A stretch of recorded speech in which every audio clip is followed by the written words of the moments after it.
Alrighty, good evening, everyone. Can you hear me? Tom?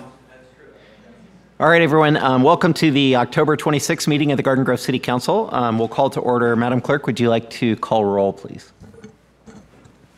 Can we start with the Housing Authority? Yes. I was just going to Okay, open and do sorry. pledge first and then hand it over. Okay, sorry. Okay. Councilmember Breitigam? Here. Councilmember O'Neill? Here. Councilmember Deidre Nguyen? Here. Councilmember Bowie? Here. Councilmember Klopfenstein? Here. Mayor Pro Tem Kim Nguyen? Here. And Mayor Jones. Here. Can we get the invocation by Assistant City Manager Maria Stipe? And then may I ask Councilmember Breitigam to lead us in the pledge? Thank you, Mayor. If everybody could please stand and prepare yourselves according to your faith.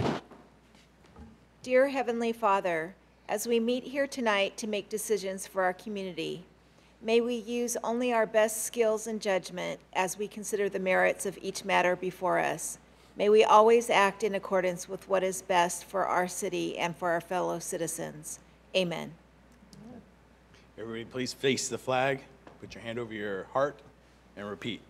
I pledge allegiance to the flag of the United States of America and to the republic for which it stands, one nation, under God, indivisible, with liberty and justice for all. Thank you. And with that, we will recess and I'll hand it over to Chair Kim Nguyen to do the Housing Authority. Thank you. Madam Clerk, may we have roll call, please? Commissioner Beckles? Here. Commissioner Breitigam? here. Commissioner O'Neill? Here. Commissioner Jones? Here. Commissioner Bowie? Here. Commissioner Klopfenstein? Here. Vice Chair Deidre Nguyen? Here. Chair Kim Nguyen? Here. And Commissioner Tindock is absent. Do we have anyone wishing to speak during oral communications? I have no cards. Seeing none, I'll move on to consent items. We have 2 items for consent. Items will be acted on simultaneously with one motion unless separate discussion and/or action is requested by a housing authority. Commissioner? I motion it. Second. A motion and a second. Roll call vote, please. Commissioner Beckles? Yes. Commissioner Breitigam? Yes. Commissioner O'Neill? Yes. Commissioner Jones? Yes. Commissioner Bowie? Yes. Commissioner Klopfenstein? Yes. Vice Chair Deidre Nguyen? Yes. Chair Kim Nguyen? Yes. Motion received, 8 yes votes. Moving right along, are there any matters from commissioners? None. Seeing none, I will adjourn the meeting and pass it back to the mayor for city council. Thank you. Okay, we will reconvene City Council. That takes us on to oral communications. We've got a number of cards, starting with Tom Raber.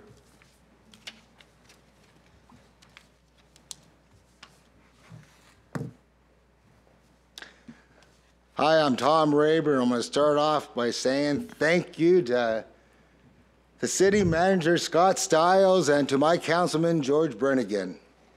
It only took me twice of coming down here to the city council meeting and actually personally talking to Scott and George afterwards that he was actually moved the very next day, our American flag. I'd like to discuss the 4-letter F word, fear. We have it amongst us. It's a pandemic. Fear does a lot. As a child, when they have fear, they seek their parents, their mother and their father, and there are only 2 sexes. When an adult has fear, they use what they have learned, and what they don't know, they seek to the police and to the city local council.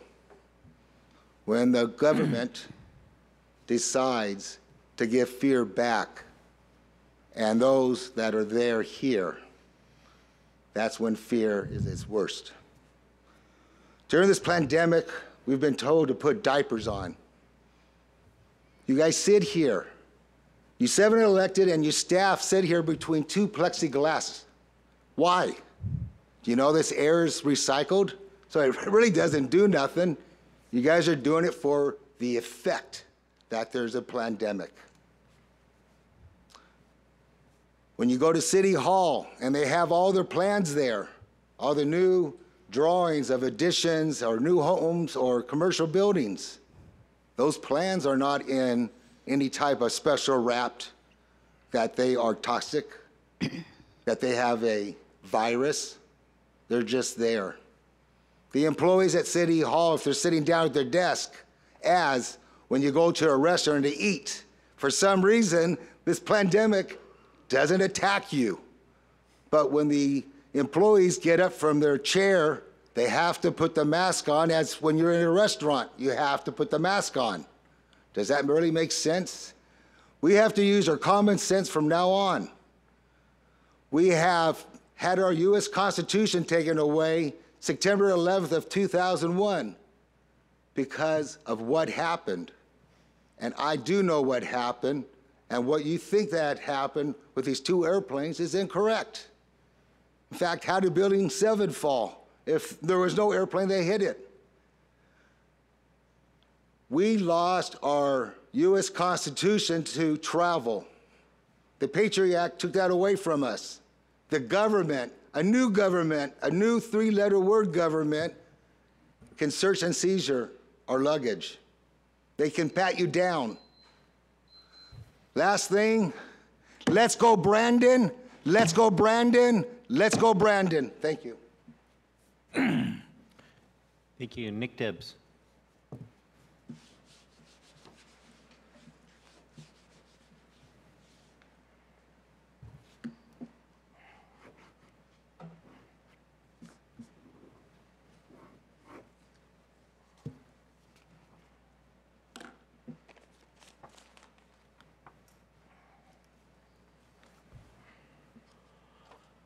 Mayor Jones, members of the council, my name is Nicholas Dibbs. I want to bring up to your attention, and well as the city, a couple of important items. Frances Hagan, the Facebook whistleblower, testified before the Senate this month that Facebook's products, quote, harm children, stoke division, and weaken our democracy, unknown. And she said the company should declare, quote, moral bankruptcy, unquote, if it is to move forward from all of this. Algorithms, and when I say Facebook, I'm also including Instagram. Algorithms from Facebook and Instagram are harming children and adults, according to the state of California's resolution on blue light, passed on September 19, 2019, along with the Senate Concurrent Resolution 73, passed on August 21, 2019. Blue light from computers, smartphones, iPads, tablets, etc. is harmful to children and adults. Let's talk about bringing human trafficking into the picture. St. Irenaeus Catholic Church had a booth at the Cypress Festival on October 9th, warning people about the problems with human trafficking and also online predators. Keeping kids safe from online predators, information was shared from the website ecpatusa.org that offered teens, parents, and educators protective guides, including specific directions on how to set privacy settings on devices such as computers, cell phones, and iPads to protect children. Human trafficking has been called modern-day slavery. It is estimated that 100,000 children under the age of 18 are victimized each year. If you see something that may be human trafficking, please call the National Human Trafficking Hotline, 888-373-7888. What does all this have to do? The commonality here is that the smartphones, the technology, is harming our young people, and the city had an event for teens last week. The mayor was there at the very beginning before the meeting started of the Parks and Arts Commission on the 14th of October. And I asked the Parks Commission and the director to have resources available for the teens to help protect them from blue light, to help protect them, warn them about these problems. And I've given them and each of you websites, but I was told, well, if they request it, we'll put it out. Well, that's like saying, oh, well, if you want the information, you have to know what it is in order to request it. people don't know what they don't know. If we have a crisis of mental health in this city, and the problem with computers, algorithms, Facebook, Instagram, teen suicide, attempted suicide, and suicide rates going up, the commonality is that technology is not good for the children, and it's being abused. Screen time needs to be reduced. These websites that I provided, the city staff and the council members should be given to the teens at the next event. Thank you. Oh, okay. Thank you. Okay, next card I have is Craig Durfee, but I think you're going to be playing a recording or something from?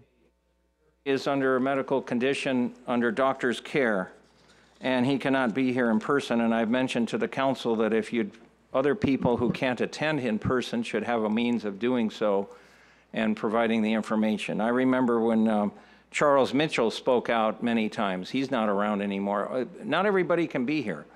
So Mr. Durfee has, I may not necessarily agree with what everybody says, but I agree with the fundamental right that the city should accommodate those who cannot be here in person.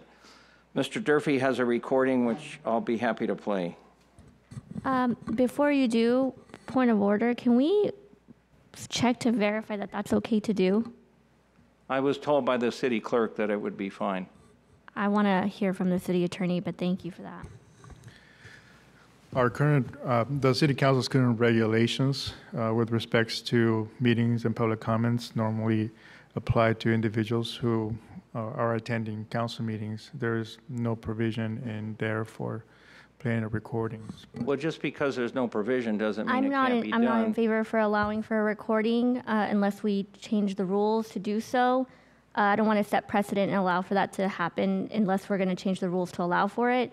Mr. Craig Durfee sends us 100 emails every day. I'm pretty sure we're all aware of his concerns. The issue of AB 361 was recently passed by the state legislature and signed by the governor. Your time is up. I think we should not allow back and forth Call to order. communication. Call to order. With all due respect, you've had your 3 minutes, so thank you. Maureen Blackman. I urge the council to allow people who cannot attend to submit their public comments. And they can do that. But they're not read into the record. They're provided online for folks to see after. Yep. How do we provide a public comment if they can't be here? They submit written communication that's posted online. And then we But it's share not that posted. online. The clerk said, the city clerk said that it's not being posted. Thank you. It's not a two-way conversation. Thank you. But that is already addressed. You just need to look into it. Maureen Blackman, thank you. I don't need it. I'm vaccinated and had COVID. Good evening, Mayor, City Council, and staff. So tonight I'm here to address the issue that is before you in terms of the landscaping and parking issues. So I think maybe you had read an email from me, but what I'd like to say is that it seems like front lawns are becoming the next frontier in the assault on the way that we're living in Garden Grove. I know it sounds rather dramatic, but every time we turn around, it seems like the reasons we moved here with our big lots, single homes, and front lawns are being taken away. Most of this comes from Sacramento with allowing ADUs and JDUs, and now the ability shortly will be for them to split the lots and sell them off, making the front yard the last target on the war on suburban living. It doesn't take an urban planner to figure out that the more housing units you have, the more parking issues you will. To many of us, the front yard is a waste of water and space. I've heard it before at other city council meetings that the answer to parking is to do away with the front yard. I've noticed that the majority of property owners in my neighborhood are investors who buy the original home, rent out the rooms, build ADUs, JDUs, build out their garages. It's not really now for their families, but for profit. One drive around town and you'll see just a hodgepodge of ways that property owners, not homeowners, are skirting around the 50% requirement. I do think the issue of our front yards is an extremely important matter facing our community, and I would like to have the neighborhood's voices be heard. When I was even driving over here today, some front yards are huge and others are just tiny. So I agree with council and the mayor that we should really take a look at the way we're going to address this issue. I don't think it can be this issue, that issue, this, but I would like to see a community involvement as well while we're making these decisions. So I really support the idea of just going deeply into the way that this can be done. Thank you. Thank you very much. Tanya Pham, little t.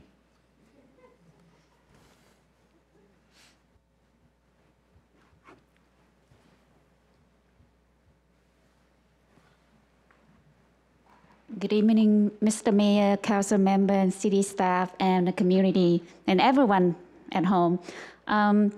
I just want to say that really looking forward to this coming Sunday, teaming up with Mr. Paul Huang for the Trick and Treat community wellness event. So we're gonna have pickleball exhibition and a booth there, show everyone the game. And so looking forward to it, Paul. And then also want to thank the city councilwoman Stephanie, city manager assistant, and everyone who came out last Sunday at Chapman Sport Park. It was a really great day, as everyone there knows. It's so much fun. So it was almost 200 people there. And we're looking forward to building better community through pickleball. So looking forward again for this coming Sunday, teaming up with Paul. Thank you. Thank you. Pickleball. Paul Huang.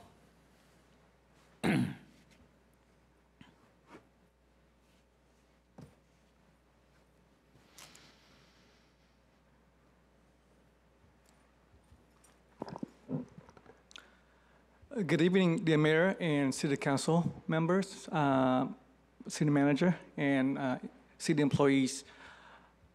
My name is Paul Huang. I am with Moving Forward Psychological Institute. My background is in mental health, so I've heard some city members here and residents share a little bit of the concern.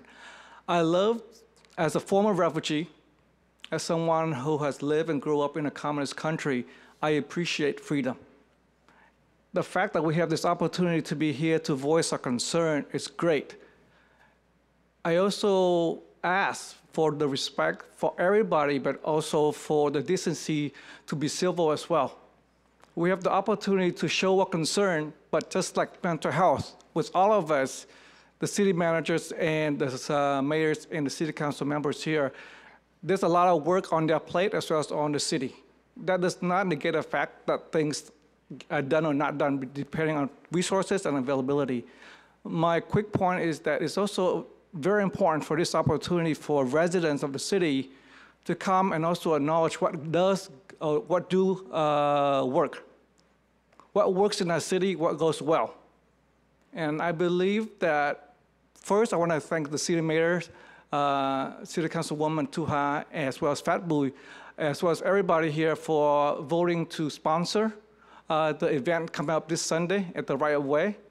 It's also a demonstration of collaborations with the pickleball community, with 20 vendors in the community here is coming out to be able to address that fear, to be able to address the fear of division, that we need to come together through mutual activities to get to know each other, to know about the available resources in the community. And to be able to address isolations and ignorance is through direct interaction with one another. And if we can have that respect when we interact with each other, I think we learn the differences. It's going to be small, but the humanity that brings us together is a lot stronger. I also want to take this opportunity to say thank you to Sergeant Royce Wilmer from Garden Grove Police and his special SRT team. They have done a lot of work to help with the community in terms of homelessness, but also the community outreach as well, and supporting to make this possible as well. So I want to say thank you. Thank you, Paul. Okay, that's all the cards I have. Is there anyone else wishing to speak that did not turn in a pink card? Okay, we will close oral communications, and we're going to recess to other agencies. So we'll go over to successor agency. I'll go ahead and open that meeting. So Madam Clerk, would you call roll for successor? Member Brightigam. Here. Member O'Neill. Here. Member Deidre Nguyen. Here. Member Klopfenstein. Here. Member Kim Nguyen. Here. Vice Chair Bowie. Here. And Chair Jones. Here. We already did oral communications. That takes us on to consent items. It's just receive and file the minutes. Can I get a motion? Moved. Second it. A roll call vote, please. Member Brightigam. Yes. Member O'Neill. Yes. Member Deidre Nguyen. Yes. Member Klopfenstein. Yes. Member Kim Nguyen. Yes. Vice Chair Bowie. Yes. And Chair Jones. Yes. Motion received, 7 yes votes. Thank you. Any matters from successor agency members? Seeing none, we will adjourn and go over to Garden Grove Sanitary District. So I'll hand it over to President Patrick Fatboui. Thank you, Mayor Jones. I now open the sanitary district meetings. We already done all the communications, so go right on to consent item. We only have one item. May I have a motion, please? Do you, roll call? Do we need roll call? Oh, yes, roll call, please. Member Brightigam. Here. Member Jones. Here. Member Klopfenstein. Here. Member Kim Nguyen. Here. Member Deidre Nguyen. Here. Vice President O'Neill. Here. And President Bowie. Here. So consent item, we have only one item, receive and file the minutes. May I have a motion, please? Moved. Second. Please call for the vote. Okay. Member Brightigam. Yes. Member Jones. Yes. Member Klopfenstein. Yes. Member Kim Nguyen. Yes. Member Deidre Nguyen. Yes. Vice President O'Neill. Yes. And President Bowie. Yes. Motion received, 7 yes votes. Right. Any matters from the members? Seeing none, I now show the meetings. Back to you, Mayor Jones. Thank you. We'll reconvene City Council and go to consent items. It's recommended that items 2A through 2F be acted on simultaneously, unless any of my colleagues would like to pull an item. Any request to pull? Move to approve. Roll call vote. Okay. Councilmember Brightigam.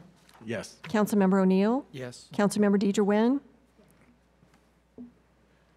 Yes. Councilmember Bowie. Yes. Councilmember Klopfenstein. Yes. Mayor Pro Tem Kim Nguyen. Yes. And Mayor Jones. Yes. Motion received, 7 yes votes. Okay, commission committee matters, item 3A.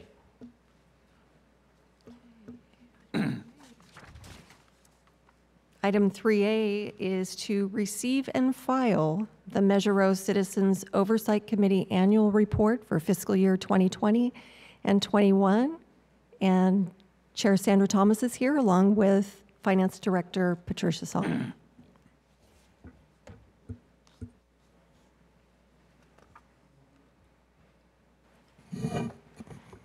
Good evening, Mayor, City Council members. The item before you is the annual report for our Measure O committee. If you remember, when Measure O was enacted, the city resolved to establish an oversight committee to ensure the accountability and transparency of the use of this tax revenue. The committee is to give an independent voice in overseeing the Measure O funds. Ms. Sandy Thomas, Chair of the Measure O Oversight Committee, is here tonight to present to the City Council the committee's report for fiscal year 2020 to 2021. Ms. Thomas.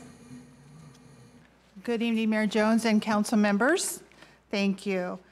As Patricia said, the Measure O Citizens Oversight Committee was established in February 26, 2019, and is the committee's responsibility to review the city's annual, mid-year, and year-end budgets to ensure that the funds are collected from the 1% sales tax increase, which began April 1st, 2019, and is being used as intended.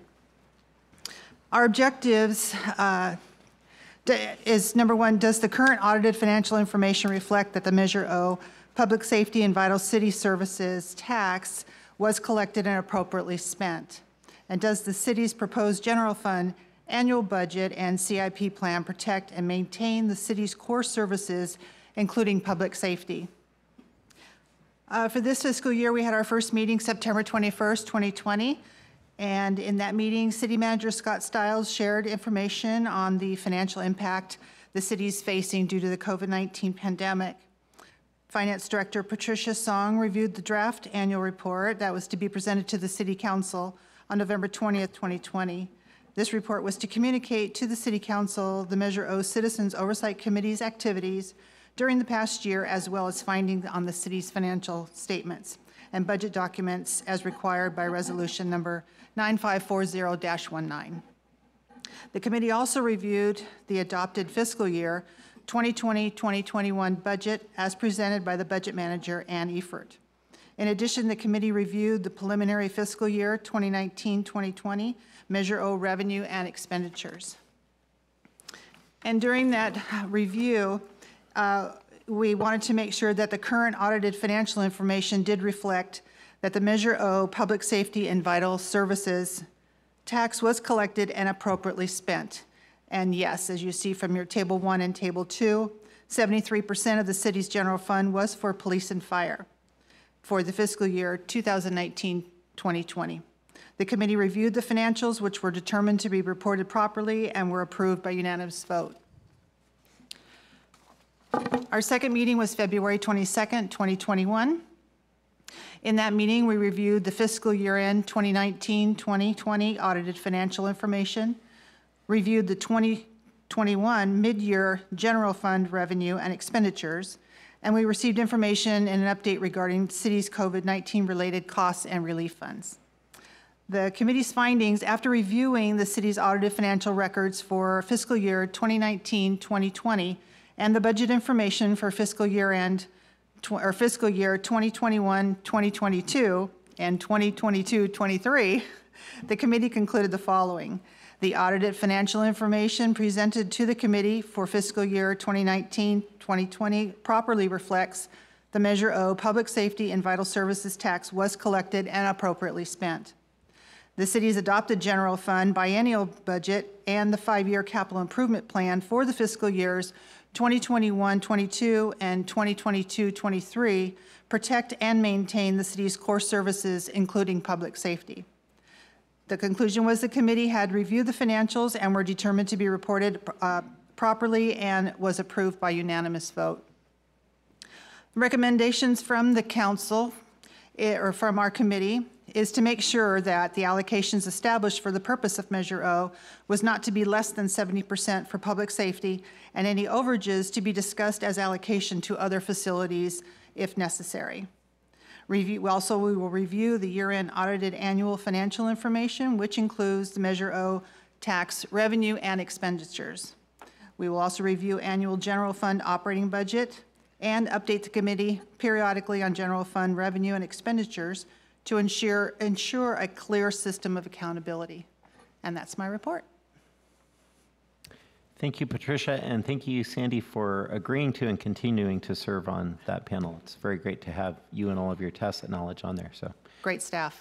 Yeah, awesome. Thank you. Colleagues, any questions, comments? Otherwise, it's an action item to receive and file. Move to approve. Roll call vote, please. Mayor Jones? Aye. Mayor Pro Tem Kim Nguyen? Yes. Councilmember Klopfenstein? Yes. Councilmember Bowie? Councilmember Deidre Nguyen? Yes. Councilmember O'Neill? Yes. Councilmember Brightigam? Yes. Motion received, 7 yes votes.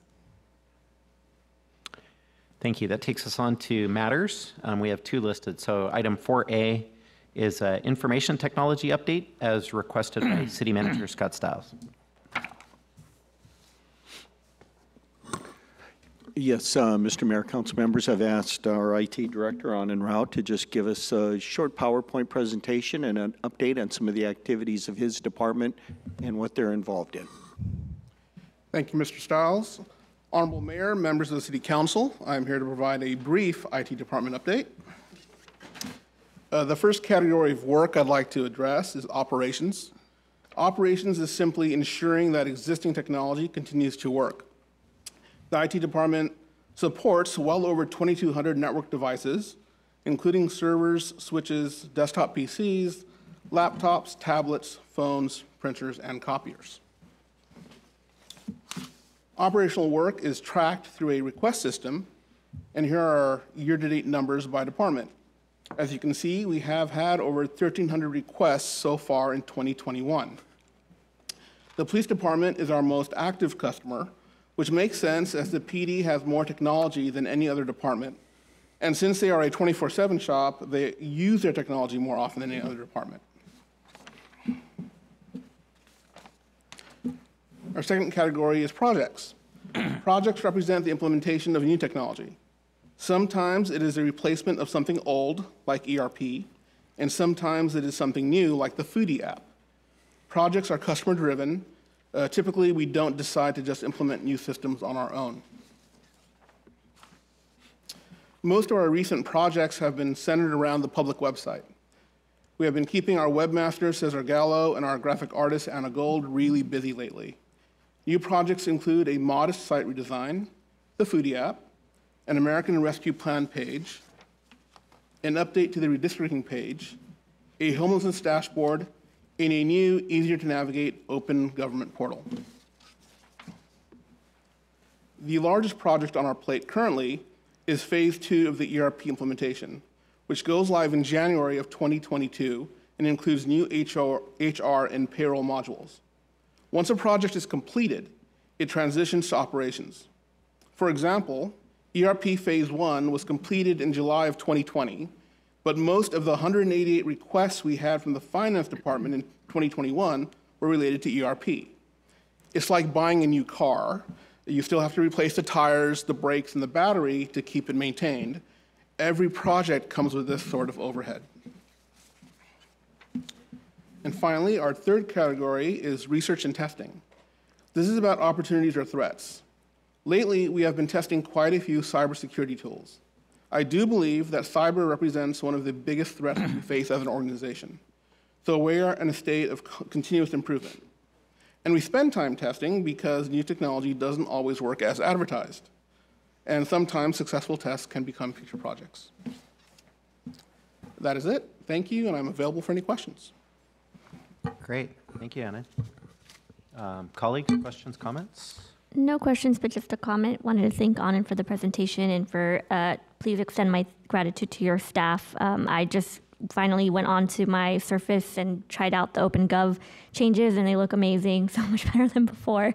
So heartfelt thanks to Caesar for enduring my long list of requests. It looks really great. I'm really excited, and I'm excited to see all the other projects that are coming along for IT's development on the website. Thank you. Mr. Mayor? Yeah, go ahead, George. Yeah, comment as well. Anand, outstanding job. You continue to amaze. One thing you didn't mention, I'd suggested a few months back to put a history of Garden Grove, and like a tab link with key events. Maybe you have the past mayors on there, and I was told today it's actually attached now. It's called Memory Lane, and you can go to the city website, click on that.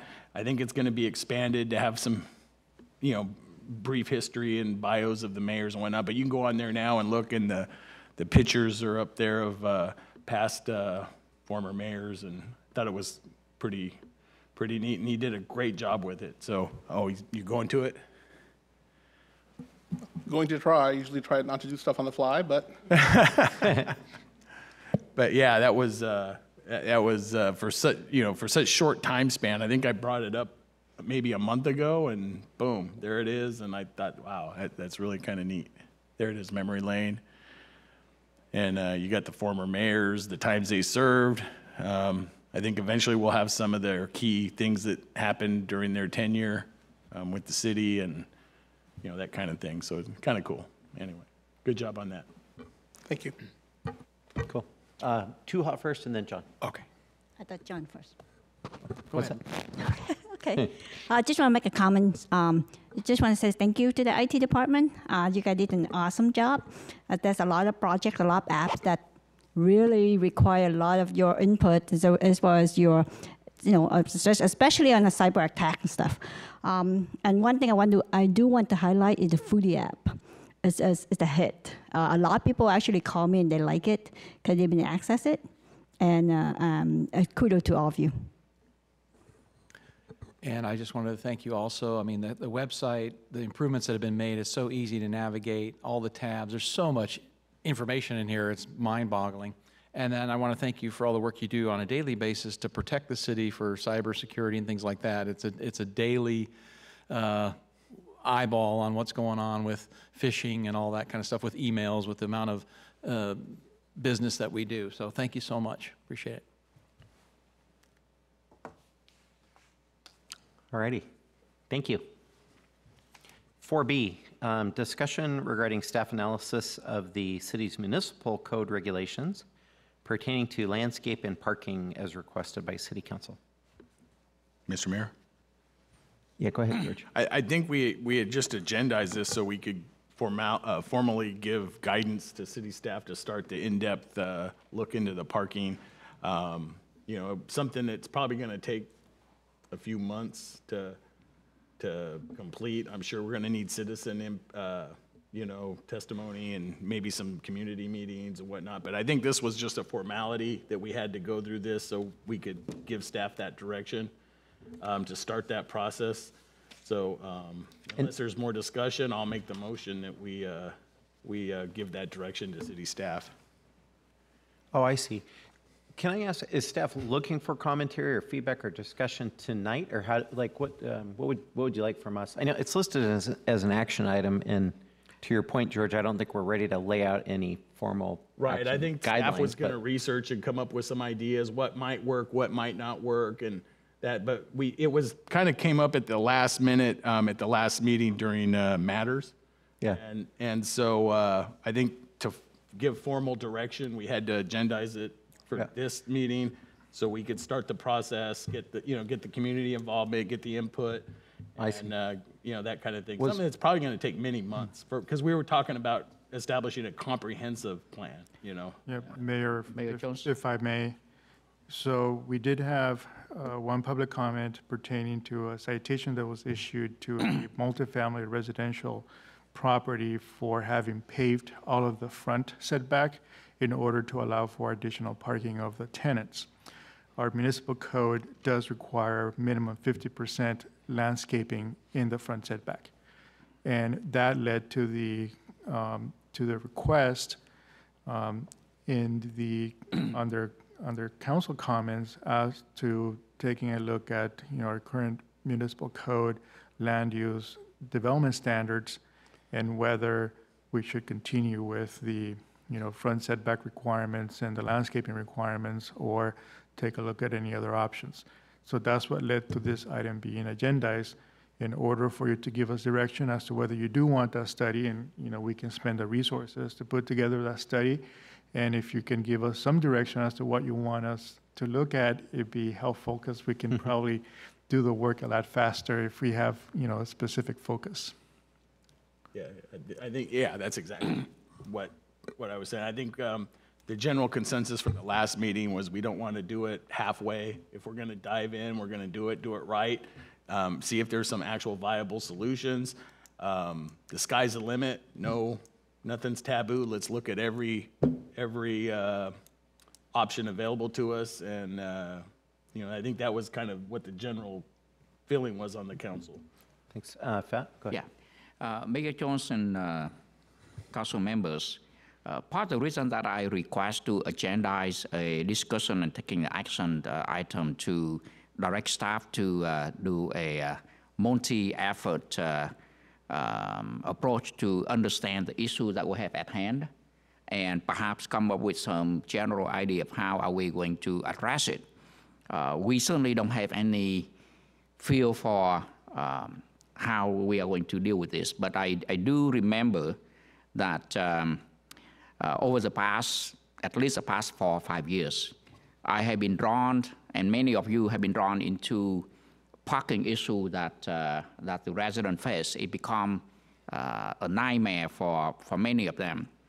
Not only in District 6, but in other districts, but also in my own district, very close to my home. A lot of the neighbors complain about inability to park their car in front of their house, and sometimes they have to fight over parking within a couple of blocks from their homes. So I think we do have a major issue that we need to understand to see how widespread it is, and what causing them, and how do we deal with it. The second issue that I think we have at hand is over the years, especially I believe in 2015, when the state was hit with a huge drought for that stretched over for many years, we was mandated not to water the front lawn. And as a result, many many areas in our city, the front lawns have been dying and become a dirt land. So how do we deal with it? Do we force the owners to fix up that lawn, or leave it as dirt land? And it's not cheap to redo the lawn. So I think we need to come up with an approach where what are we going to do it? Sometimes people report that issue to the city council, to the city code enforcement, and they have no option but to go after the owners. I do not know whether we want to do one at a time, or should we take a look at our city code and see how do we address it, and whether we address citywide or we just do it one at a time. Those kind of issue, I think we want staff to go kind of drive through the city and gauge on how many issues that we have. If we don't understand the issue, I think it's difficult to come up with a good policy. That's what I meant by give them staff the direction whether they should engage in it or not. Mayor, if I may. Is that a second? If I can, just really quick, I just want to mention about the lawns. I understand that we were in a drought condition, but I don't think it was to stop watering your lawn altogether forever, amen. I think it was to lessen the amount of water you were using. There were plenty of people that watered their lawns maybe once a week, twice a week, and were able to keep their lawns at least partially green so that they didn't end up having a dust bowl in their front yard. And so I don't think that's necessarily a fair reason. But I guess my concern is, what does this discussion mean to the initial cause for this discussion, which was that woman's front area that was paved over? Does this conversation then stymie code from being able to go out and uphold the municipal code, which brought that violation forward here, which then caused for this further discussion? I need some clarification, please. It does not. Okay. The code enforcement action continues. Thank you. So real quick, and then I'll go to John. Just back on point, keep in mind as we're making comments, we're trying to, I think we're ultimately heading towards supporting your motion to agendize this going forward, George. I'll second it, in fact, for discussion. But let's try and focus on giving staff direction on what it is we're looking for pertaining to landscape and parking. I've got my own comments, but go ahead and go, John. That's why I wanted to comment, is to give a little bit of my direction would be, I would be looking to definitely uphold the current municipal code.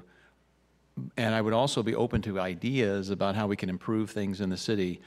Obviously, parking and all those things have to be looked at. But first and foremost, I think we need to keep upholding our municipal code.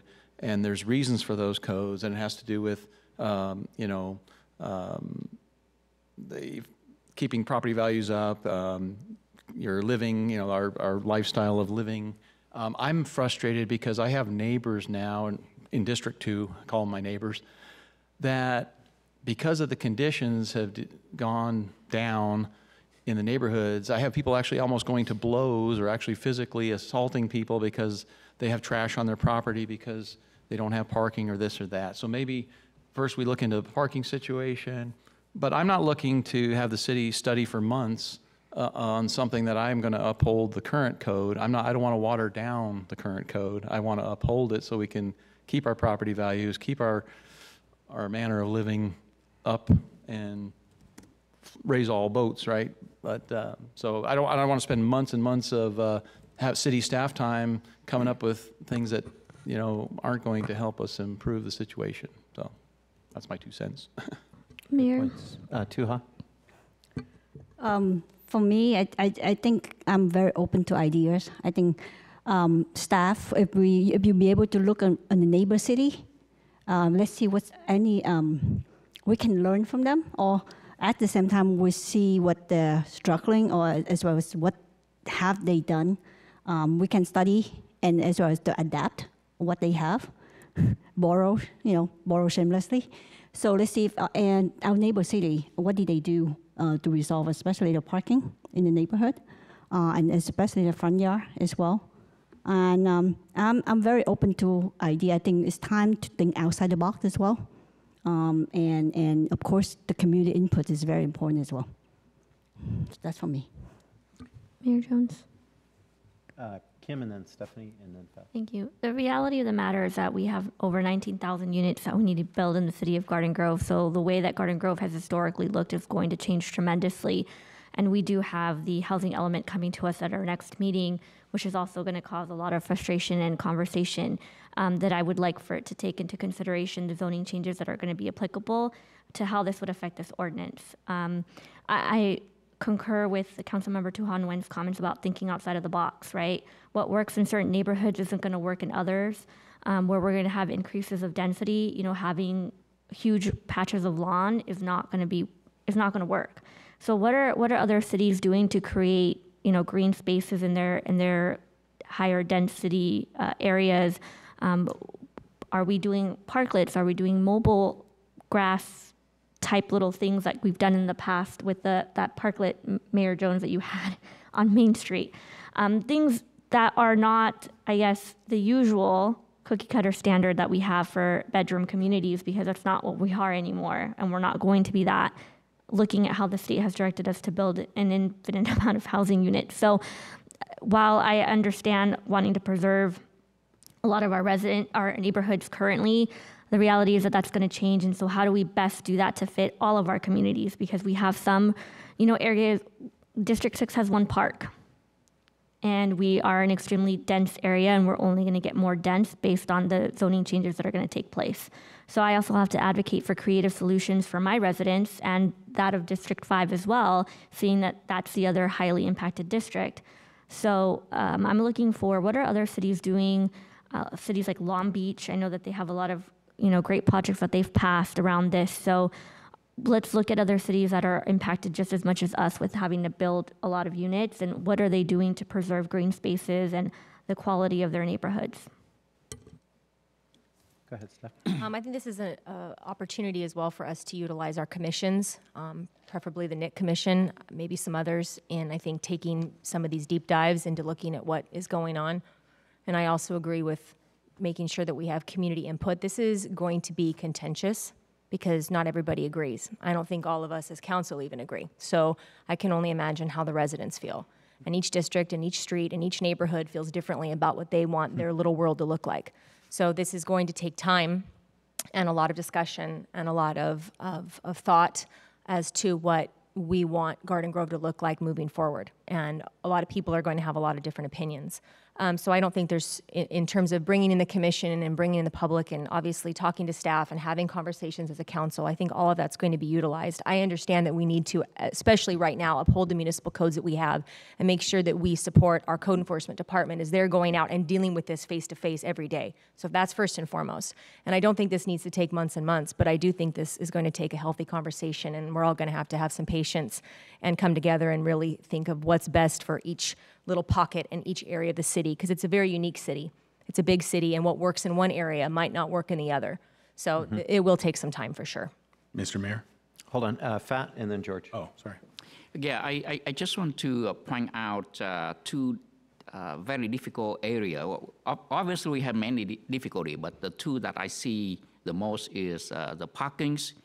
It is out of hand, as many of you see. For example, that property that they pave 100% of their front yard with concrete cement and use it for parking, that certainly is a big issue for us. But we also have other issue where, you know, in my district and in District 6 that I have been drawn into, not just in one area in District 6, but in many areas where people that I know, you know, begging us for a solution, and they become very frustrated because nothing that they suggest would land on our city staff ears. Basically, because it's very difficult to implement that kind of solution. But why we are turning you know, a close eyes away from it, the problem gets even worse and worse every day, especially with the ADU, and now very soon the SB5. But beside of those parking issue, the other issue that is urgent that we need to look at, and I get drawn into some of this and working with code enforcement, I see how difficult their work would have been. If you drive along Garden Grove Boulevard, just between Euclid and Harbor alone, and also repeating that trip between on Lamson between those the two major streets, there are dozens and dozens of property that have just dirt land because the front the lawn has already gone due to the drought in 2015. Many of you might not be there, but I do remember very clearly during those times, Mr. Bill Murray said, there's nothing we can do. The state prohibits us to not allow us to water the lawn, and if we do, there will be a citation and a fine. So some of us went ahead and keep watering a little bit so that the lawn doesn't die, others just ignoring it and comply to the state mandate, and their lawn is gone. I look at the map here, do a quick look and look at my screen on Garden Grove Boulevard. I see even a lot more lawn have been gone. So I think staff it's difficult for staff because if they see it and someone complain, and there have been more complaints lately because it's so easy, so neighbor pick on neighbor and complain to, so that code enforcement will go out, and that probably some way for them to revenge. And it creates a difficulty for staff because they just have to respond to a neighbor complaint, and going out after the owner and mandate that they have to fix the front lawn issue. They do not park there. It's just the lawn has been gone, and it's just empty dirt. So I talked to staff, and staff said, Councilman Bowie, what do you want us to do? The city code mandate that they have to have lawn or something, like bark or something. But to do that, it costs the owner a lot of money. So I do think that we want staff to take a look at that and catalog the issue so that we understand what it is, and let's code enforcement people know what should they do. Should they fine people for not having a front lawn, or should they just ignore the complaint? I think it's very important for us to look at this issue and come up with a consistent way so that code enforcement can apply it throughout the city. Thank you. George. Yeah, I made the motion and was didn't really give my ideas or input. Firstly, the lady came last week about her yard. She had paved it over. There's other reasons that we have to have grass, and I mean, many of them. I think John had actually talked about, our aquifer. That's how it gets replenished. Not the majority of it, but it does get water from rain. It seeps down into our aquifer, so we have groundwater, and it doesn't just run off in the storm drains. So there's a lot of other reasons why we have grass besides appearance. As far as that drought mandate, the only state mandate was you couldn't use your sprinklers on your grass. Most people went out there and squirted it with their hose. That was allowed. You just couldn't use sprinklers. So then, as far as the parking, it all turned into parking because, in a nutshell, she had a landscape issue, code enforcement issue, but the reality is it triggered the whole parking thing, and that's why we brought this up. It really wasn't a landscape issue. It was more of a parking issue, and some of my ideas that I'd like to see looked into, permit parking. We've discussed this with staff for years now and probably decades, and it's always been pushed back. But the reality is maybe that's something we need to look at. I'm not saying yay or nay, but maybe it's something we should explore. We now have a parking enforcement unit. Do we need to expand it to enable permit parking? Those are things we should look at. Maybe some of the streets can be moved instead of two-way into one-way and have diagonal parking where they come in diagonally, which provides about 3 times the parking on any given street as opposed to having people park parallel to the curb. I think the mayor had brought up some creative use of space a couple weeks back, you know, how you could restripe things to save space and that kind of thing. So, you know, those are the kind of things I'm looking at exploring, ideas with an open mind. You know, I know for years I've talked about permit parking, and generally the pushback from city staff is, no, it's going to cost, you know, work. I don't like that. Let's look at it with a blank slate. You know, if we do this, do we need to increase staff in the parking unit? Do we need, what would it entail? What would it look like? You know, I don't want to go at it with, oh, we don't want to go down that road. Let's look at it honestly, comprehensively, and obviously we want public feedback in the process. I don't see this as something that we can hurry up. I want to do it right. The community has been really, this has been a major issue for decades in this community, and it's going to get worse. As Councilman Nguyen said, you know, we're putting 19,000 more units. The city is going to change. We need to put some thought into this parking problem now because it's only going to get worse. And, you know, I don't see that this is going to be done in a month or two and we wave a magic wand, but we need to look at it seriously, comprehensively, and address the issue so it doesn't continue to be a problem for our residents. Thank you. Mayor Jones, just super fast. Sorry about that. One thing I would like to add is that if we're going to be looking at parking permits, I would like to look into parking structures. Similar to other cities that have public parking. I frequent and love the new one that they added in Orange by the Circle. So if we're going to be looking at permit parking, then I think we need to also be looking simultaneously at parking structures to allow for residents to have opportunities to park. Also, you know, other states use, I don't know that the appropriate word is asphalt, but other kind of street pavements that are absorbent of water that allows for the water to drain down to the aquifers. So looking into options like that. Also, other states do rooftop gardens on top of buildings, on top of homes. Also, under freeway passes, the wall of the freeways are also either growing vegetables or just plants and flowers. So looking at all those different options and finding ways to make Garden Grove a little bit more green, because it's ironic that we're Garden Grove and we're pretty brown and dry. So looking at all sorts of things, I think, to provide solutions, because as I mentioned, this is only going to get worse when we have to add 19,000 units. So we have to really get creative about how we're going to create green spaces in Garden Grove. Thank you. If I may, I'd like to add a couple 2 cents of my own here. So there's a lot of disruptive changes going on in the world of how local government operates.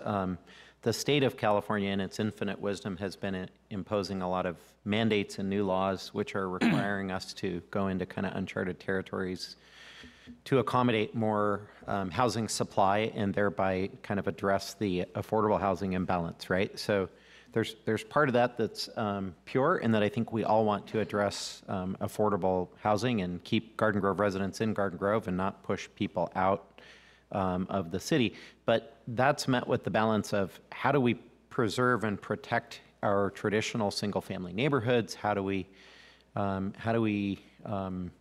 not let the city go downhill in terms of its look and feel? So I don't think there's a one-size-fits-all approach to landscaping or parking that's citywide.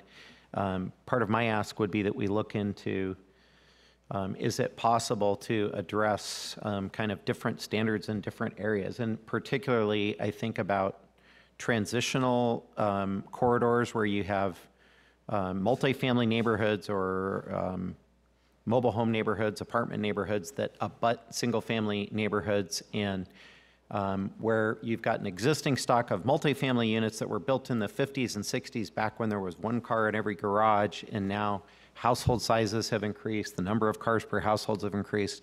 You've got neighborhoods that there's never a single parking space open on any street or any alley or anywhere already anyways, and that is infringing and carrying over into the single-family neighborhoods. So to me, that's problematic, that where the adjacency of existing neighborhoods that are already overly impacted with traffic and parking are negatively affecting the character of adjacent single-family neighborhoods.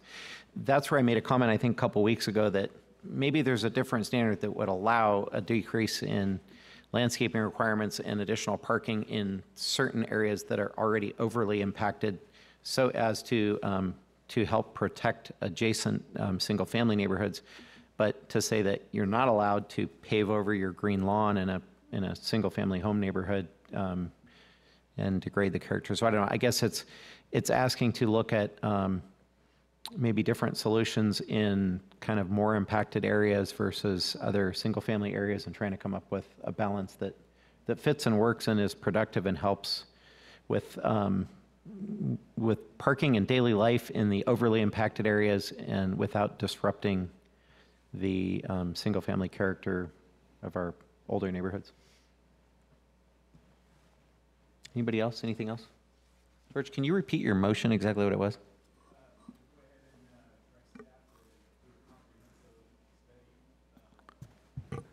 To direct staff to go ahead and conduct a comprehensive study on parking, possibly landscaping, but my main concern, I think all of our main concern is parking, although it does sometimes cross over into the landscaping as we've seen, and come back to us at their earliest convenience as far as time. I don't want to put pressure on them as far as, I want them to do it right. I don't want to rush it. So if it takes a month or if it takes 5 months, I'm good with that. I want, public input done properly. As Commissioner Kloffenstein said, the city commissions, maybe the traffic or NIC commission can be used to help come up with some ideas. But anyway, the motion was to direct staff to start that process. Okay. I'd like to make an alternate motion, please. What's that? I would like to make an alternate motion. Ooh, okay.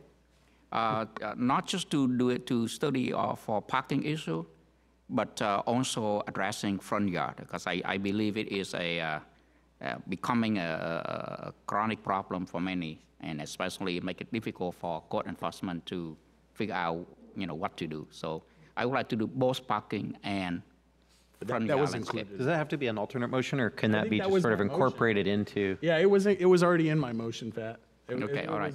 All encompassing. Because you mentioned about overly on parking, that make me nervous, that you kept sidestep the front yard. I think front yard and parking is just equally important for me. So this was introduced to talk about municipal code regulations pertaining to landscape and parking, and so let's probably keep it consistent with that.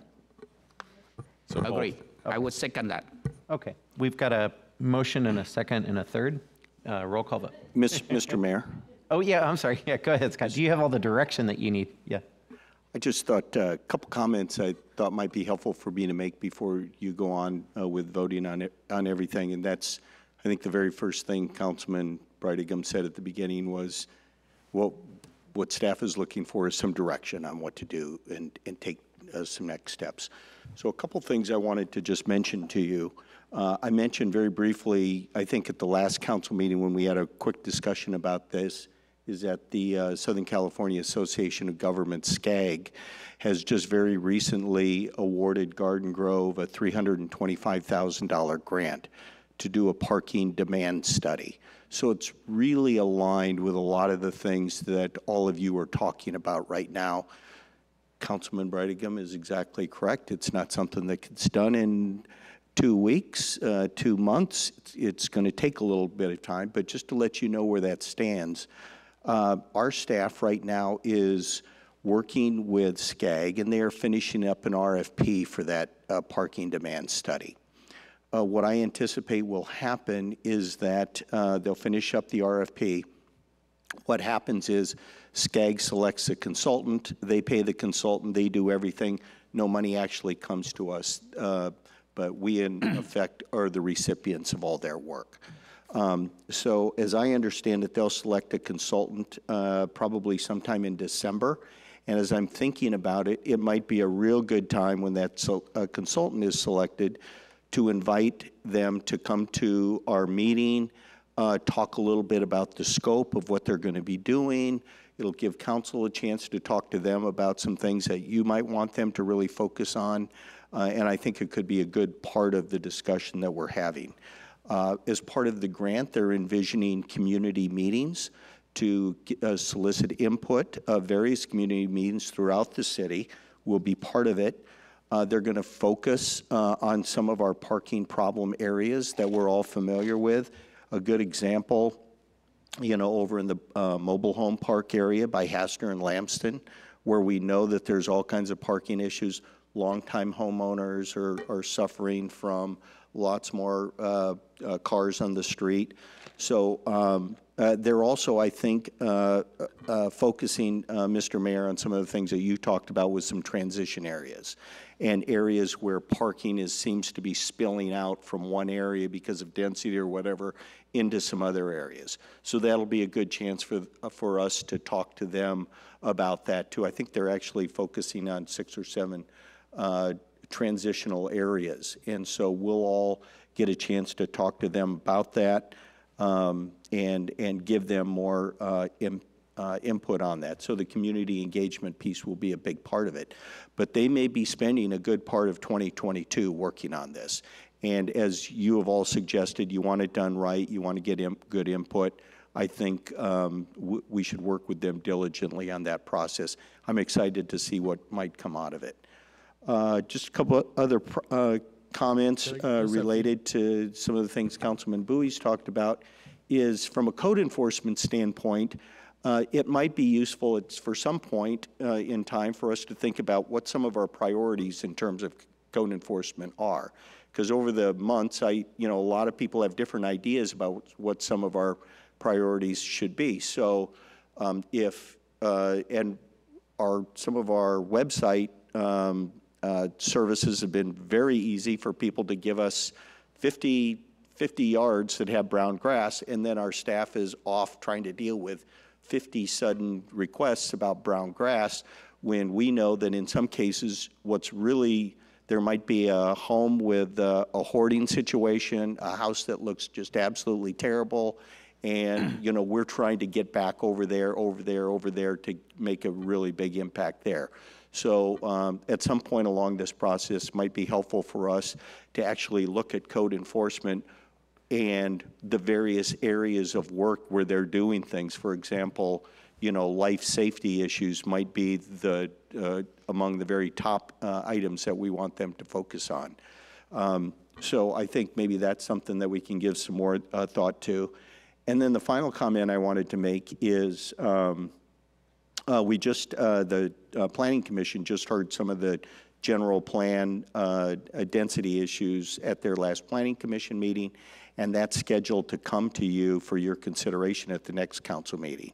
So you'll be talking a little bit about density and our corridors and all of that, and you'll hear the report from the planning staff about the recommendations that came to us from the Planning Commission. And in my mind, a lot of that ties in, real nicely with a lot of the stuff that you're thinking about here. The council, we can always, do things like study sessions and other things somewhere down the road if we want to dig more deeply into this and go from there. So those are some of my comments. Thank you. George, did you want to? Yeah, I just wanted to piggyback on, and I think it's a great, like you said, great timing. We could maybe piggyback some of the meetings together, community meetings, but I want to make it clear, it's 2 separate studies, a parking use and a parking improvement study, 2 different things. We're talking apples and oranges. But I think we can maybe jump on a lot of the same community meetings and same thing, but I want to make sure that those are 2 bifurcated studies. They're not condensed into one because it has the term parking in it.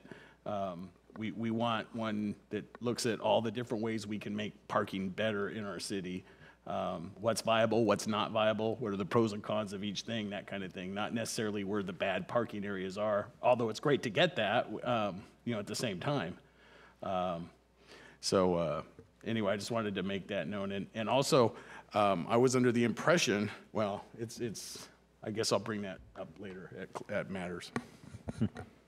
Okay. Thank you. Madam Clerk, roll call vote, please. Okay.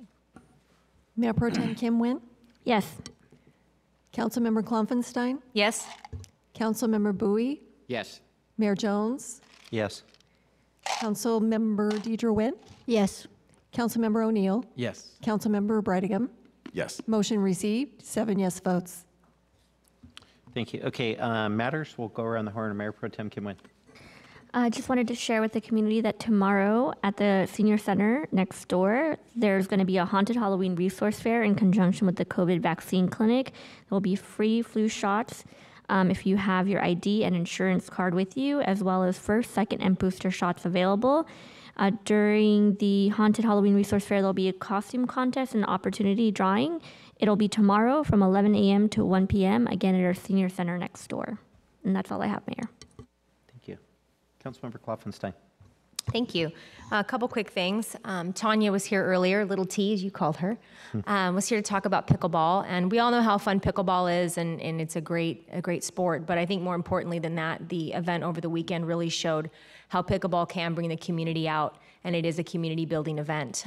Everyone there was all different ages, all walks of life, all demographics, and everyone was smiling and having a wonderful time, and it was great to see. So I think overall it was a huge success for Garden Grove, and I give so many kudos to Tanya and to Coach Bo for all their hard work and tenacity. They have more energy than I could ever dream of having, and it really showed in the event. So it was a win. I was very proud to partner with them along with the Neighborhood Association on this special event. So thank you to them. And I also wanted a quick little shout out to our city from Vector Control. Every year they do kind of a media outreach campaign that talks about mosquito awareness and so forth, and it runs over the course of the summer. And this year, I found out at the last Vector Control meeting that our city had the greatest amount of outreach and exposure for that campaign out of any other city in the county for the third year in a row. So that was really exciting to hear, and I thank Anna Polito and her team for all of their hard work, getting messages out on our billboards, on our bus benches, magnets on our public works trucks. So I really appreciate the diligent efforts, and so that was very exciting. And last but not least, I want to wish my mom a very happy birthday today. Councilmember Bowie.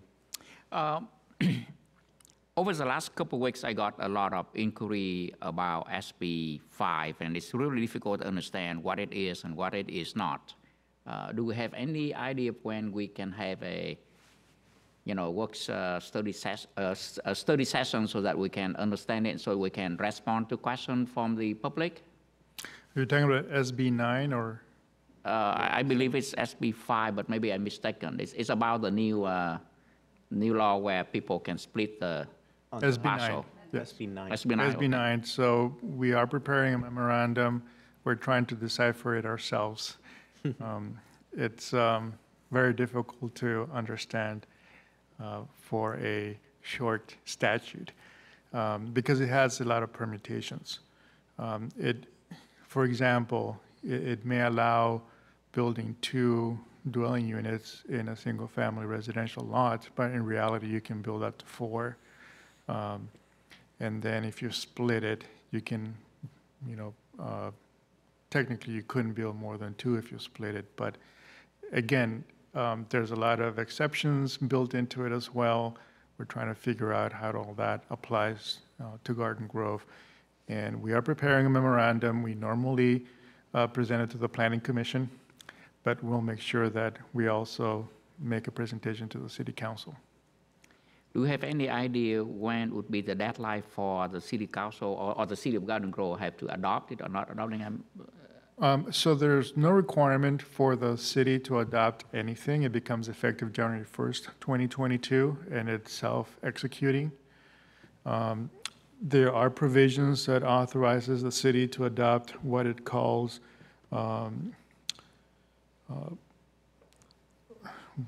non-subjective standards that you can apply. They have a definition of that, which again we're trying to understand. And if we do want to adopt these types of standards that would be allowed, then we would have to bring an ordinance that, again, would go before Planning Commission first because it would be an amendment to our Land Use Code in Title IX. But we're trying to cover all of that in the memorandum. So hopefully when it's ready, we'll present it to you and we won't bore you with it.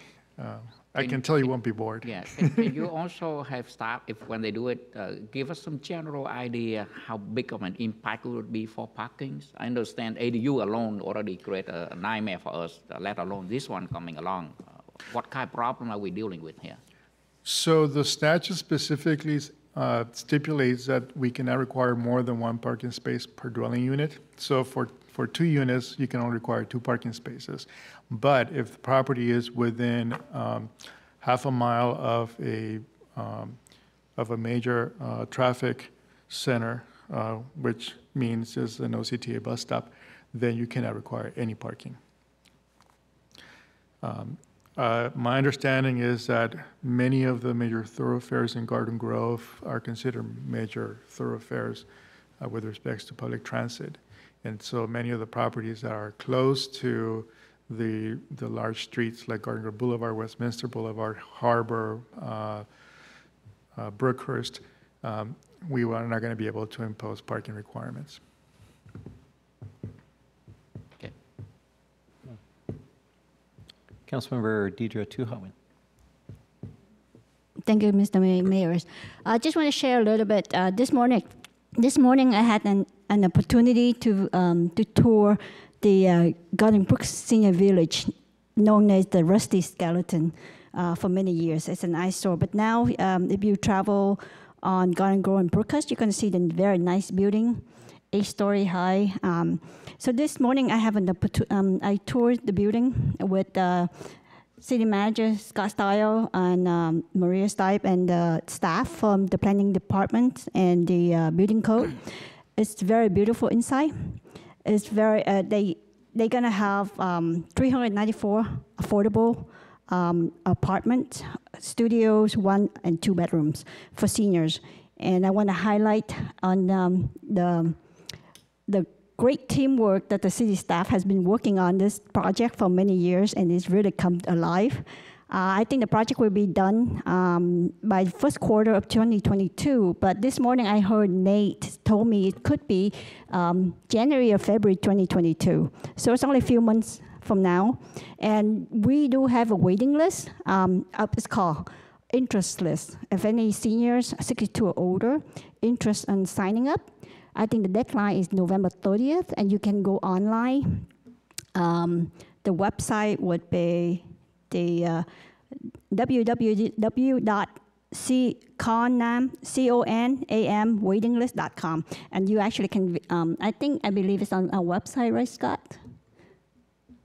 Yes, it is. If you go to the Community Economic Development Department website, you'll get information, and you can also call our office too. Yes. So please sign up as soon as possible. I think we have a waiting list of a couple thousand, 2,000 maybe.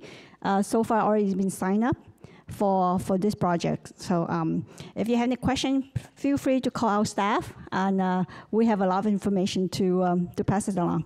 Thank you so much. Thank you. Councilmember John O'Neill. Thank you, Mr. Mayor. Just one item. I got to attend a career fair put on by Supervisor Andrew Doe this past Saturday. A little bit rained out, but we still had a good turnout of folks there, and it was geared a lot towards maybe younger folks that are getting out of high school, not sure what they're going to do. They didn't go to a 4-year college. The building trades and construction guys were there offering, if you want to be an iron worker, a plumber, electrician, yeah, some good career choices there. And there's a lot of jobs right now. So the supervisor's office did a great job. They brought their motorhome down there that has the computers there so people can apply for jobs right in the trailer, right in the RV. And then, all the other vendors and people that were there offering positions. So if you're looking for a career move or a change, I'm sure the county website has a lot of that, and hopefully we can bring their, maybe we can get the county mobile over here and a community center and do that down here. So very excited to help try to get folks some back working. Thank you. Thank you. Councilmember Bradicam. Yeah, first thing, we were talking about that arena stuff coming to the next meeting, and I might be going senile or something, but I was under the impression 2 different times we were told that we'd have a study session on this before it came to council to get council input on those numbers and locations.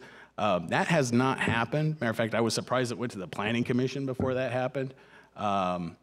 So, I just want to make it perfectly clear. The council has had no input on that map at this point. And now we're going to bring it to us to vote on it next. I think we're putting the cart before the horse. We should get some council input on it, have a closed session or a study session or whatever was required.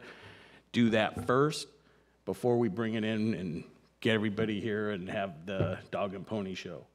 Just my personal opinion. I've talked to a few other colleagues here, and that seems to be the general consensus. So thanks to Councilman Kim Wynn's wonderful idea of these bulky item days in the different districts, we're going to be doing one on November 13th in District 1. It's great because a lot of the folks who live in apartments don't have the ability to call Republic and say, hey, I got a refrigerator or a stove or a bed or something I need taken. And so what ends up happening is a dumpster gets thrown, or it ends up in a storm drain or whatever. So this is an awesome idea. It's going to be behind what used to be the 99-cent store over by the library there off of Chapman on November 13th.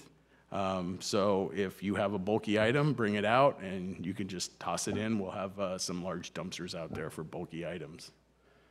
And that's it. Thank you. City Manager Scottsdale. Yes, Mr. Mayor and council members. First of all, on the, I'm glad Councilman Brightingham brought up about the general plan. It's coming back, but it's not my understanding that it has to be voted on, that there's a hard deadline at the next council meeting. I think they're going to come back, present whatever the input that came out of the Planning Commission, and then council members, you can wish to carry it on for another meeting, have a study session, whatever you would want. I think this is to just share some input that the Planning Commission gave with you.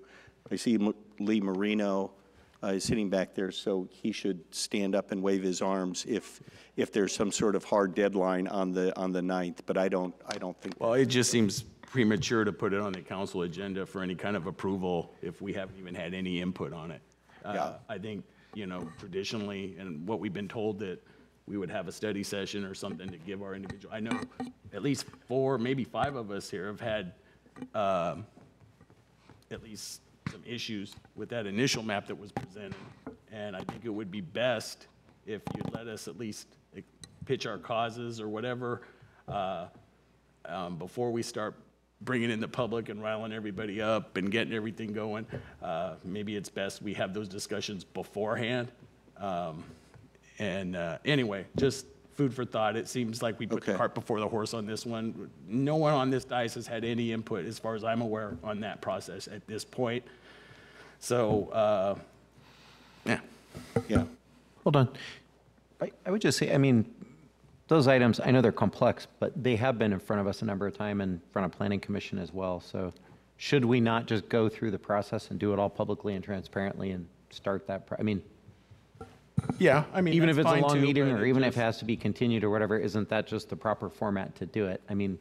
Or you could do a study session or something. Generally it makes things flow a little bit better, and when you do have the council approval, it tends to, because the public's invited to the study sessions obviously as well, and so I don't know, just food for thought. It usually makes things run a little smoother when you work out the council issues prior to whatnot. But I do agree with you. Just for the council's edification, it is noticed as a public hearing, so the public is invited and has been notified.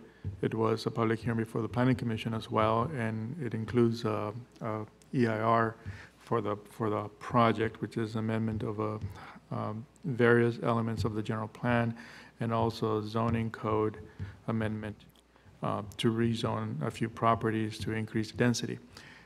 We did have a consultant make a presentation to the City Council a couple of months ago, talking about RENA and how we intended to comply with RENA, identify the areas where we are looking at doing the increase densities. So this is the last step, really. So I understand where you're coming from, Councilmember Brightingham. We do have a deadline. All of the cities in Southern California are under the same deadline. If we don't have a compliant housing element, we will not be allowed per state law to issue building permits, either for commercial, industrial, or residential. And so in order to be able to continue with development projects in the city, we had to do this. And we can explain to you why, we're coming to you in this manner without having done workshops. And it has to do with the EIR and some of the other state requirements that we had to comply in order to get to this point. What's that hard date? Is it January 1st? February. February. So we still have plenty of time if we wanted to have a closed session or even a... There's no basis for closed session, but if the city council wants to continue the public hearing at the next, 2 weeks from now, when it comes, then we can consider that at that time. Yeah. So. I think I would like to echo Councilman Bradingham that I do too have a strong interest in having, an opportunity to give input to staff before it become, finalized and present to us for votings. After all, we are talking about city general plan, which some of us have in the past served as planning commissioners and council members. And we there's some area that we do want to change, but we never have an opportunity because every time we bring it up, staff have commented that, look, we can only change it when we change the general plan, the master plan. So now we have an opportunity to change it. I think we do want to see if there's some area that we can recommend staff that can you look into this, can you look into that? We didn't have that opportunity yet. So may I suggest that George, Fat, any other colleagues that sort of feel that way? I mean, this is not a new item. I realize it's a complex item, but we've had multiple touches on this. There's a whole process. We had, consultants and staff has spent a bunch of time. There's been community engagement. There's been study sessions, presentations, planning commission, us, all that. I'm just suggesting that we stick with the process that we're already deep into. And I would say if anybody wants or needs to get a refresher on where we've been, how many meetings we've had, what we've done, where we're at, where we're going, then I would urge you to set a meeting with staff and get that briefing and get whatever, just so that you're up to speed as much as the rest of us who, because we've had a lot of touches on this. This isn't something new. I realize it's complex. No, and I realize that's not the issue. The issue isn't a refresher. The issue is we were told numerous times that we would have the opportunity to provide input during all those previous meetings, and we never have. We have never had that time, and that's the issue. You're right. We've had plenty of briefings. We've had plenty. There's been times when Councilman Nguyen has raised her hand and said, what about this? And went, oh, well, you'll have time to do that. You'll get your input time. We never did. And so, before it comes to the council, it seems premature. Council should have some input over this process. I mean, I get what you're saying, and I'm fine if you want to make this a 10-hour meeting next time. That's what it'll end up being. We'll be debating every little nuance of every little thing. I mean, it just seems ridiculous to do that to the public when we can resolve a lot of these things. My guess is that session.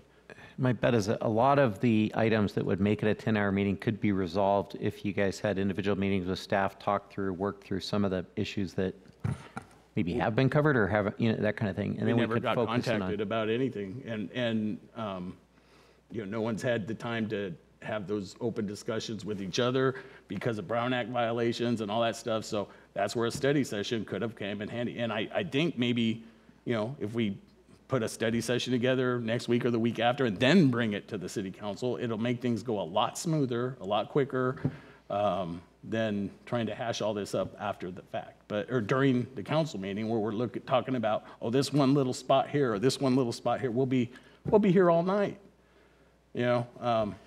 So just would you suggest have a study session kind of before a council meeting or on a separate, like a separate council meeting, invite the public? Probably a separate night or something, but Gentlemen, thoughts, ideas, whatever. I mean, I just want to make sure what we do is sort of in. That agenda's not locked in stone yet. It hasn't been noticed, so there's no need that it has to go at the next meeting. The notice has been sent to the newspaper. Yeah, so you can do the reception. It's a 10-day notice. Well, we can continue it, right? We can continue the public hearing. For the public hearing. I think for me, the city council can continue the public hearing to a date certain at your next meeting. Mr. Mayor, If we, yeah, I would be in favor of maybe we continue that public hearing at that time. But I think what's important, not only what you guys are talking about at that first beginning of that public hearing, but also educating the public that comes to that meeting or is involved in that meeting at the city council level to make them educate them that Garden Grove is not building 19,000 units. We are providing zoning and areas where that could happen. And we are mandated by the state to do certain things at certain times. So let's put it in context of what we're actually going to be approving, and hopefully cut out some time with the public so they clearly understand what our part is in this, is what we're approving. We're not building 19,000, but we're providing zoning and the possibility of those locations where builders could build those in the future. So I think a lot of that, because there's a lot of angst in the community. Oh, Garden Grove's allowing them, is building 19,000 units right now. No, we're meeting a state mandate that the whole state is required to do, and especially Orange County, every city is dealing with the same thing we're dealing with. So just to be, I don't know, when you bring that up, if the city manager and the staff can be very clear at when they bring this item up to the public, this is what the city is required to do by this time, and this is what we're doing to meet those requirements of the state. Thanks. Didn't mean to extend that any longer. Yeah, Fat. You know, I do remember I was asked to give input, and staff did present to us, various study in terms of where it would be for my own district. So for that, I was given an opportunity to participate. What I didn't have an opportunity to participate is there is other issues that concerning the general plan. For example, certain area in District 5, I believe, is zoned, even though it is an R4 or R5, but in certain area, it doesn't necessarily mean that an R5 you can build 5 homes. There's some other limit because it is considered off limit. So I don't know if we want to look at that or not. So that is the kind of thing that I want to understand and give the input in addition to the 19,000 units. But I don't know if when are we going to do that. When I talked to staff about this 3 or 4 years ago, staff said, well, you cannot do that until we revise the general plan. And now we revise the general plan. I don't understand why we cannot touch those areas. Those are the type of things that I would like to have an opportunity to see if we can have some input. Okay, so I just want to make sure we stay on track in terms of timeline and doing what we need to do so that we don't get in trouble and miss timeline windows and that kind of stuff, and that we operate transparently with the public involved in that kind of stuff. It sounds like there's at least some degree of appetite on the council to have a study session and get sort of brief so that the council itself is maybe better prepared and educated in advance of engaging the public in a public hearing or something, if I'm understanding that correctly. So maybe contemplate if it's possible to have a study session and then in advance of the public hearing. And obviously the public would be invited to the study session, but I think the primary purpose would be that would be an opportunity for council members to kind of hopefully clear out, 8 hours worth of non-directly pertinent stuff out of a 10-hour meeting, and so we can hone in on what's relevant when we get to the public hearing aspect. Kim, did you have some? I was just going to say, for the public hearing at the next meeting, November 9th, I believe, wouldn't that be an opportunity for us to be briefed on where the general plan is currently after the work that staff has put in, and then for us to be able to give our feedback as far as if we wanted to make changes for then when it's brought back the next time that those changes could be implemented? Yes, no, maybe so. Yeah. So, Mr. Mayor, council members, I would say all of the above that you've been talking about. We have a hard deadline. It sounds like sometime in February. Between now and the next council meeting, I will make the planning department. I'm sure Omar and his legal team will be available, the community development folks. So anybody that wants, first of all, any sort of refresher, go over what's been done so far, that sort of thing between now and the next meeting, we can certainly do that, and we will do that. All you have to do is let me know, and I'll arrange that for you if you'd like to do that. Secondly, the council meeting's been noticed on the 9th, and we'll be prepared to present some preliminary information, what went before the Planning Commission.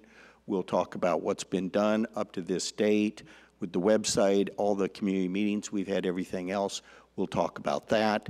And then council can certainly, it's a public hearing, just as the city attorney has said, and council can give us further direction, hold a study session, do some more work on it, that sort of thing. So we're open and available for any direction that the council wants to give us. I think that sort of answered my question, but I'd like to add, I don't want to see us delay the 9th meeting, only because keep in mind we have Thanksgiving, Christmas, and New Year's coming up. And between now and then, you know, we typically go dark in December, I believe one meeting, is that correct, City Clerk, Madam City Clerk? And so it seems like it's months away, but that's coming up really fast, especially because we're going to be short a meeting as well. For the Planning Commission, there was a public hearing as well, and I don't believe there was any speakers for that meeting. And I was really disappointed to hear that, actually, because I had requested city staff do a Facebook post to try and engage more individuals to come out and speak. So I don't know if there's a lack of appetite or there's just a lack of folks being aware that it's happening or understanding what is actually coming forward. So I would really urge staff from now until the 9th to really push out content everywhere and anywhere, water bill inserts, social media, and anywhere other opportunities that we can to express the urgency and importance of this public hearing that's coming up, so that we do have folks come out and speak and give us their opinions on what's being presented. We've been blessed that our meetings usually end before 9 p.m., while other cities go really late into the night. And so if we're going to have a long meeting, then we're going to have a long meeting. I don't want to take away from the time frame that we have from staff in order to get this passed, so that we're not being penalized by the state. So I just don't want to move away from the 9th meeting. I know I will have some comments and concerns and suggestions for revisions on the 9th meeting, and I plan to do so during the public hearing. So. And I'm good with that. I think Councilman Nguyen was pretty eloquent with that. I think we don't want to delay, but at the same time, beware. I think everybody here has something we want changed, and I don't know how long that might or might not take. So we might want to make sure we show up with some extra waters and maybe a pillow and a blanket for the next meeting. So again, I would encourage anybody who wants to who's impassioned about this, to maybe have some one-on-one time with staff, just so that staff understands the myriad of hours worth of concerns that are on everyone's minds or whatever in advance, so they're prepared to address those things. So I would encourage that interaction with staff between now and then. I think I would just encourage that we stick with the plan of engaging with the public through a transparent public hearing process and just do our thing however long that needs to take. It is what it is, and I concur. We need to go, do at that meeting. Just thinking out loud. Maybe in the future, before things go like this to the Planning Commission, they actually get the council input, and during the process, like they said they were going to do. That would have made things a lot more simpler for everyone. Understood. All right, thank you. Legal counsel, any need? Mr. Mayor, just one other thing I wanted to mention to the council that we will have coming at the next council meeting is David Ely, our demographer, will be here to talk about the redistricting process. And of course, Garden Grove's rose just slightly, and I think he's going to be here to tell you that our districts haven't changed enough and within the legal guidelines that if the council so choose, you wouldn't have to go through a big, long process of redrawing, but he will be here at the next meeting. That's Thank it you. for me, General Mr. counsel, any need for closed session or anything to report out? No closed session, and obviously we have nothing to report because of that. Thank you. All right, thank you. With that, we will stand adjourned. I wish everyone a very happy evening. Thanks.